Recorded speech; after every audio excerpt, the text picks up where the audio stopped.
Hi, this is Dr. Adam here, And I'm Salahuddin Adam. and we're going to be talking about a few different types of books that you guys might want to read on your own at home. Such And- as What's Your Angle, Pythagoras, The Librarian Who Measured the Earth, and Pythagoras and the Ratios. Right. And what we want to suggest is not that you necessarily read these books in particular, but that you think about this type of book. This is a type of book that talks about famous mathematicians who came up with a lot of the mathematical formulas and theorems we use today. But it doesn't have to be these ones in particular. It's just cool that we can kind of bring together mathematics and language arts by reading the literature, which tells a story about the development of these mathematical ideas. So let's go ahead and start by cracking this one open right here and just talking about what we see in it. What is young Pythagoras doing here? He's standing with a man, and the man is showing him an Egyptian rope with knots on it, and they used this way of building to balance what they build and how they build it. Right. So they use these ropes for measurement, kind of like we use measuring tape today. And there's something Or rulers. kind of like rulers, but there was something very special about the way this one is angled. This is a very special type of angle for a triangle. And If you look to the right side page in front of you, you could see Pythagoras has a triangle. Now, if you look to the right of that triangle and the bottom line as well, then you can see it's a right angle. It's exactly 90 degrees. Right. So the cool thing about this that they figured out is that if you have a 90-degree angle, then there's a very special ratio between the two shorter sides and the longer side. And the longer side, as you guys will eventually learn, is a hypotenuse. And the hypotenuse is predictable based on the lengths of the two shorter sides. So this is something that Pythagoras, the mathematician, came up with. And this is a story about how, as a kid, all the questions he had and all the curiosity he had might have led him to this discovery. Here he's lining up some tiles right here. And his main job was to get the tile crates to a ship. Right. But instead he started laying them out and Doing math with them, experimenting. right. And he came up with this really neat idea where if you have 3 on this short side and 4 on this short side, then you'll have 5 on Five. that side. on the longest side, the hypotenuse. Because if you look at any line besides the middle tiles, then you could see there are 2 blues and 3 browns. And what's 2 plus 3? It's 5. Interestingly also, if you look at the way he's mixed the colors on the 5 length, it tells us something interesting. So here we have not just a length of 4 blue tiles, but 4 squared, which is the number 4 squared, which is the number 16. And the brown tiles, which represent the length of 3, are also 3 squared. And 3 squared is the number. Equals 9. Now, if you took these 9 tiles, these 9 brown tiles from 3 squared, and combined them with the 16 tiles of 4 squared, You could probably guess what you're going to get. 9 and 16, well, what's 9 plus 6? 9 plus 6 equals 15, and 15 with another 10 added to it is 25. good. So combining 9, which is the square of 3, and 16, which is the square of 4, gives us 25. But interestingly, 25 also just happens to be the square of 5, So the length of one of the short sides is, 3, and the square of 3 is, 9, and the length of the other short side is, 4, and the square of 4 is, 16. good. So that means that the length of the long side is? Length of the long side is 5. And the square of 5 is? 25. And 9 of the tiles happen to be brown and 16 blue. That's right. Because this is a combination of these two. If you add these 16 blue tiles with these 9 brown tiles, you will get 25 tiles, 9 of which are brown and 16 of which are blue. So in this kind of triangle, this right triangle, the square of the one short side plus the square of the other short side will equal the 25. square of the Long side. long side. That's right, yeah. And it doesn't have to be these exact numbers, 3, 4, and 5. It could be 15, 20, and 25, or some other set of numbers with the same ratio of 3 to 4 to 5. So now we're gonna be talking about the librarian who measured the earth. Now, 3 things to say about him. First,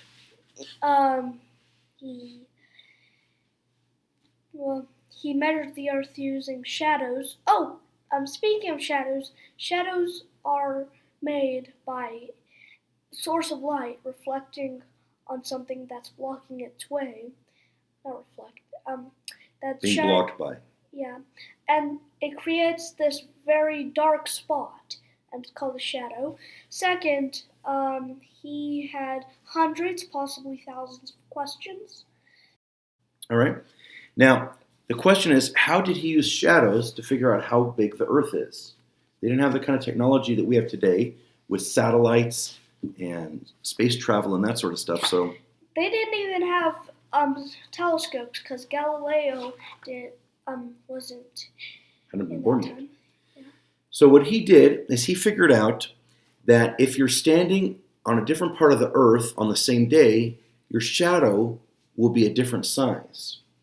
So if he could figure out distance between 2 places and measure the distance between the shadows of those 2 places, then he could come up with a mathematical formula to figure out how big the Earth is around. And was he able to do that? Was he successful? Yeah. Well, yeah, he was. In fact, he was the librarian who measured the Earth. That's right. You were wondering. And he was able to measure the Earth. He got it right within 5% of what we understand it to be today. So he was basically 95% right about the size of the Earth. And that was before modern scientific equipment like space travel and satellites and even signals, satellite charge. Let me tell you why he was a librarian who measured the Earth instead of a normal person or scientist that measured the Earth. So he was a librarian because he worked at a library and he created and read a lot of scrolls. He also wanted to find out how big the Earth was, how much of a sphere it was. How big the sphere of the Earth was. And when you measure the sphere of something, it's called the circumference.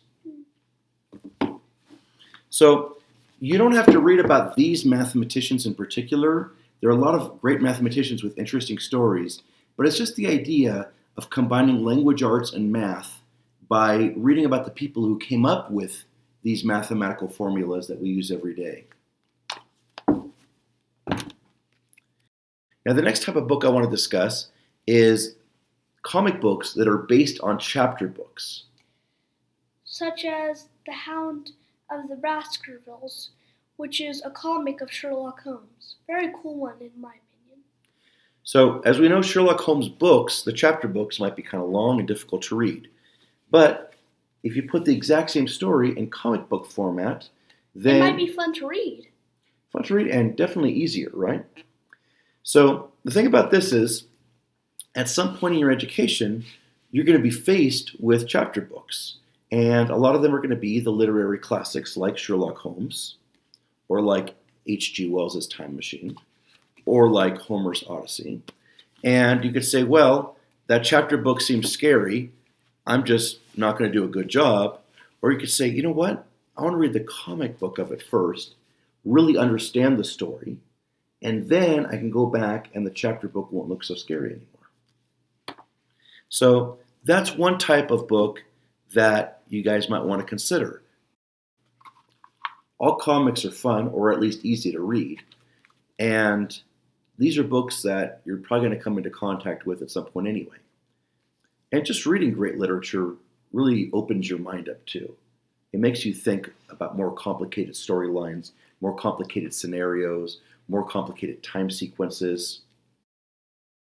Both of these comics, The Time Machine and Hound of the Baskervilles, I promise, if you buy them, you're going to love them. And again, they don't have to be the exact same books that we're recommending. The idea is that any comic books based on chapter books provide a good bridge between your love of comics and your ability to read Chapter books. Great literature. Now, another type of book you might want to consider is comics based on movies you've seen. Such as Star Wars. So here is the Star Wars movie Rogue One. Here is The Last Jedi. And here is The Force Awakens. But it's presented like other comic books are. If you're a big fan of Star Wars, then you would probably want these. All these books, comics based on chapter books, comics based on movies. I swear you'll want to buy a lot of these comics. Okay. Now, comics based on movies, do you think these help you understand the movies better than just seeing the movie alone, or do you think it's better just to... Totes. Okay, yeah. So there might be things you missed about the movie that went by a little bit too quickly. But here, you can read them in more detail. And then when you go back and watch the movie after reading the comic... It helps you a lot. It helps you with understanding it. That's right. And if you understand it better, you probably enjoy it more too. Oh, Shakespearean books. Right. Here's a type of book that really is great at bridge building. Now, one of the hardest English authors to read is William Shakespeare. But if you turn William Shakespeare into manga comics, it's no longer so difficult. Such as Romeo and Juliet and Twelfth Night. Now, in my opinion, the trickiest part about it is pronouncing the Shakespearean words, because this was written in Shakespearean language, so it was early modern English, not the English we use today. Like thou for you and you for Y'all. y'all. Yeah, exactly. So there are some differences in language, but having pictures really helps. So when you're reading literature with old-fashioned English, having the pictures there is a great bridge builder and helps you understand things that would otherwise be difficult if you were just reading them out of a plain book with words. In my opinion, Twelfth Night is a good comedy, and Romeo and Juliet's a very good tragedy. I like reading the manga versions, the comics about these Shakespearean plays. And again, you would like reading anime comics way more than you would like reading a book this thick. Yeah, it's literally 2 pounds. That's way more than 2 pounds. 4 or 5 pounds. You like reading anime style comics more than you like reading a book with that's just full of words. Well, a lot of people would like reading anime comics way more than just reading a heavy Shakespearean book with very few pictures. It's true, yeah. Not a whole lot of pictures here. Just a picture of Shakespeare's face on the front, and then just a bunch of words on the inside. And there's only one colored picture in the It's on the title page, I think. Yeah. So, Shakespeare isn't the only writer that uses a more old-fashioned form of English. There are other authors that do the same. The point is, when you're stuck with uses of the English language which are difficult because it's old-fashioned or because they just write very complicated sentences, what you want to be able to have is some way of understanding the context. And pictures help you understand the context a lot. They help you understand the attitudes of the people speaking. They help you understand how their actions tell you about what they're thinking and what they're planning on doing. So, very helpful to have comics based on difficult reading. Another interesting book. This is another Shakespeare book, but Macbeth. This is very interesting, but I'm still reading it. I only passed Act 1 so far, but it's very, very, very interesting. And guess what my favorite line from it is? I'm guessing it's in the very first part of the first act. Okay, there are 3 witches on the second page, and the first one, witch number 1 says, "When shall we 3 meet again, in thunder, lightning, or in rain?" And then witch 2 says, "When the hurly-burly's done, when the battle's lost and won." Macbeth isn't just Macbeth is a man who fought in very long war between Scotland and Against Ireland and Norway. Yeah, 2 armies against 1, but Scotland still won. Even though there was a traitor among the Scottish lords. And it wasn't just a normal person that was in the army. It was the Thane of Cawdor. And also, if you look to your left side, then you'll see the map. That's right. And there's Scotland up there. And there is Ireland right there. And you can't... Oh, there's Norway also. So you can see where the 2 invading armies came from as they attacked Scotland. Very cool. So we've enjoyed making these recommendations for you. You can find books either in the Albuquerque libraries, or you can order them online if you want to have your own copies to keep. But the most important thing to keep in mind is that comics are great ways to enjoy literature or concepts which might otherwise be a little bit more difficult. Okay. And guess what a video is complete with? Fun fact, a thane. It's like, so we have a president, and the president rules over governors.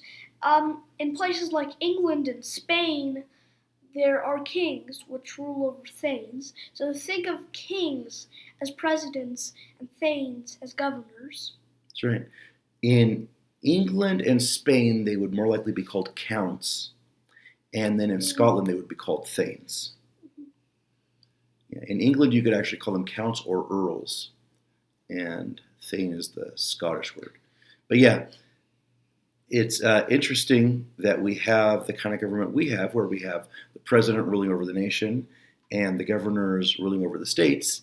And in kingdoms, they have a different set of rulers, with the king ruling over the whole country and the count, or something like a count, ruling over the different regions. And that's, of course, where we get the word county. Bernalillo County, that we live in, used to be ruled by the Count of Bernalillo. That position's vacant now. I don't know of a current Count of Bernalillo because we don't have a king of the United States, but it's kind of cool knowing the history of the word county, isn't it? Yeah.